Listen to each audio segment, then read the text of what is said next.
রাজধানীর বাজারে নিত্যপণ্যের দাম কমছে না। কাঁচামরিচের দাম ঠেকেছে প্রতি কেজি 200 টাকায়। মাছ, মাংস, ডিমের পাশাপাশি বেড়েছে সবজির দাম, চড়া এলাচের মূল্য। তবে বাজার তদারকিতে দেখা যায়নি কোনো সংস্থাকে। সাজ্জাদুর রহমানের প্রতিবেদন। প্রধানমন্ত্রীর কঠোর নির্দেশনা পরও নিত্যপণ্যের বাজারে চড়া ভাব কাটেনি। রাজধানীর বাজারগুলোতেও মনিটরিং করতে দেখা যাচ্ছে না সরকারি কোনো সংস্থাকে।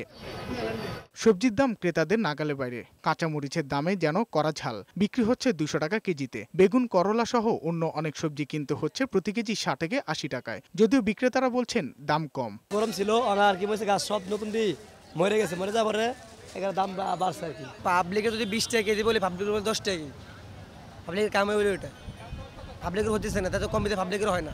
পেঁয়াজ 70 আর আলু বিক্রি হচ্ছে 60 টাকা কেজিতে। তবে আদা ও রসুনের দাম অপরিবর্তিত রয়েছে। বেড়েছে এলাচের দাম।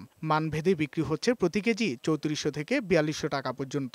খালি এলাচের দামটাই বেশি বাড়ছে, 1000 টাকার মতো কেজিতে বাড়ছে। ডলার সংকট এই সমস্যা বলে দামগুলো বাড়ায় দেয়। গরু মাংস বিক্রি হচ্ছে 780 টাকা কেজিতে, আর ব্রয়লার মুরগি 210, সোনালিকা 320 এবং দেশি মুরগি 360 টাকা কেজিতে বিক্রি হচ্ছে। প্রতি ডজন ডিমের দাম 150 টাকা।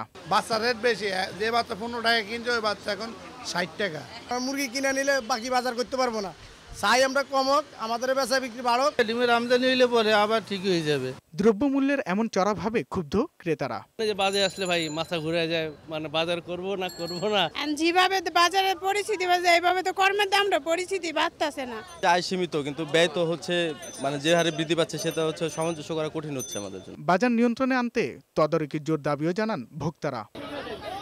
সাজ্জাদুর রহমান, বৈশাখী সংবাদ, ঢাকা।